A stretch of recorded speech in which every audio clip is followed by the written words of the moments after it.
welcome back to the home of valid opinions, where we do not say rubbish.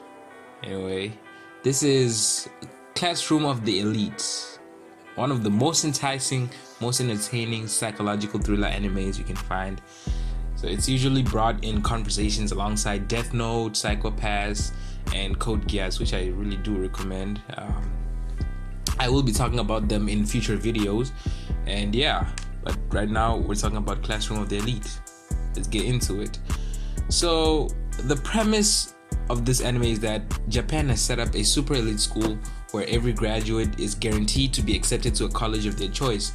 Though students are not allowed to leave their entire high school career, and communication is cut off with the outside. Like, they cannot talk to anyone outside of the school. Like, they're inside of the school and that is it. The living facilities are top notch, and there's a sizable mall on the campus as well, and every student is given a budget to live on, starting with 100,000 points, which are equivalent to 100,000 yen or $900, or just convert 100,000 yen to any currency and you'll have basically, because like it's the same. And that sounds stupid right now. So that's basically to pay for their first month's expenses for them living there in the school, because like they live in the school. Every show has its own type of currency, right? And the use of points instead of actual yens makes it more interesting. I don't know why, but it just does for me. It just does it for me. Like, it just makes it really much more intriguing than it would be if it was just 100,000 yen. Why couldn't it be 100,000 yen? Why were points being used instead of an actual currency of where they live? That is why it's like really intriguing to me, because I'm trying to figure out why, the premise, the reason. But so the students are judged as a classroom based on merit, and points are awarded at the start of each month. Otherwise, they are free to do as they like. So several of the first year students of class D, which is our main class in this anime, kill away their first month's worth of money with the happy expectation that they will get the same amount next month, and others fall asleep or just be on their phones in class once it becomes clear that their teacher won't say a word if they do.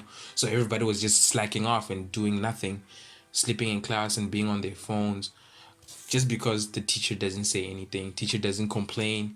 She just does her work and leaves every day, and that is it. So this system is not as kind to the students as they initially take it for. Most of the class is close to broke by the start of the second month, and not only that, but they've collectively failed their exams so badly that they are awarded 0 points for the next month's living expenses. They won't starve because they're like free handouts for students with no points, but they won't be able to buy anything worthwhile, and students who fall too far behind will be expelled. The instructor tells them that they must earn points through merit, and makes it clear to them that anything can be purchased at the school with enough points. Anything can be purchased at the school with enough points.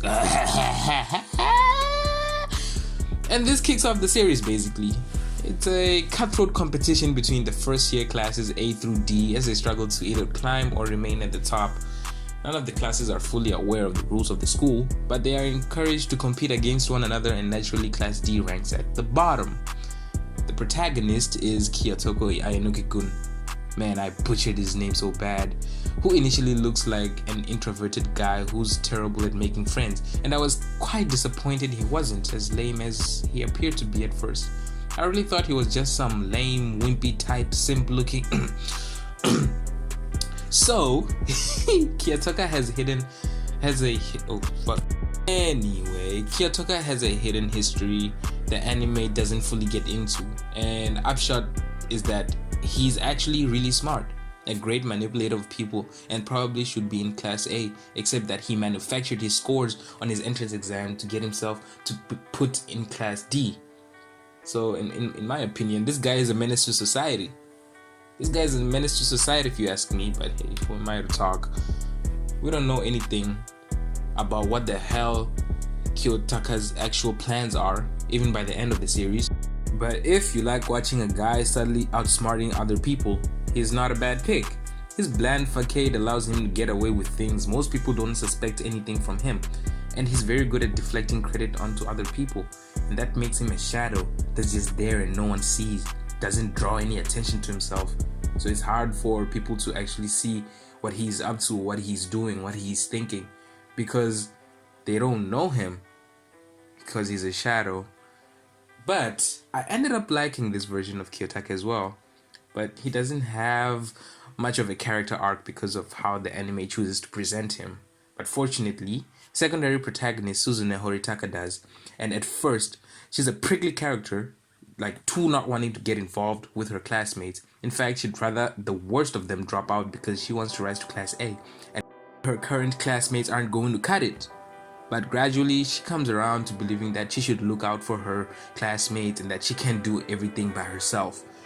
And I really like how her character was written and the clear showing of the development of the character with Suzune, because it came as about, she was just this loner who didn't want anything to do with anyone, and then by the end she was acknowledging that you cannot do everything by yourself and you do need other people as well to be able to, you get the idea. So the rest of the class is just dumb basically, since both Suzune and Kiyotaka are the cunning ones out of the class. Most of the series involves the two of them working together to outsmart the students of the other classes to save their fellow classmates. Though Suzune is sharp and dominates the earlier episodes, she's not on Kiyotaka's level, and the more of his backstory comes out, the more apparent it is that Kiyotaka is really the one in control of the whole situation. So to me, this series has some good moments and a very nice concept, a very fresh concept. It reminds me of The Promised Neverland season 1, because it just had this whole new thing that I hadn't seen in other animes, and it just made it special by itself. But for this one, particularly for those who like cutthroat scheming by teenagers, it has a lack of resolution and general unevenness. It's just very unstable. It's not solid at all, but it is a very watchable anime, and I would recommend it. I would recommend you to watch it. But one thing is for sure, and that is if it eventually has a second season, it might be able to pull itself together into something remarkable. But without a way for the audience to continue following the story, it's just unsatisfying. It just ends, and it's just, you need more. You need the second season. But then this thing came out like a longest time ago, man. Let me look this up even. Yeah, we're probably not gonna get season 2 anytime soon, yo. But it is what it is. Let me know what you think in the comments, and like, subscribe, and yeah, see you in the next one.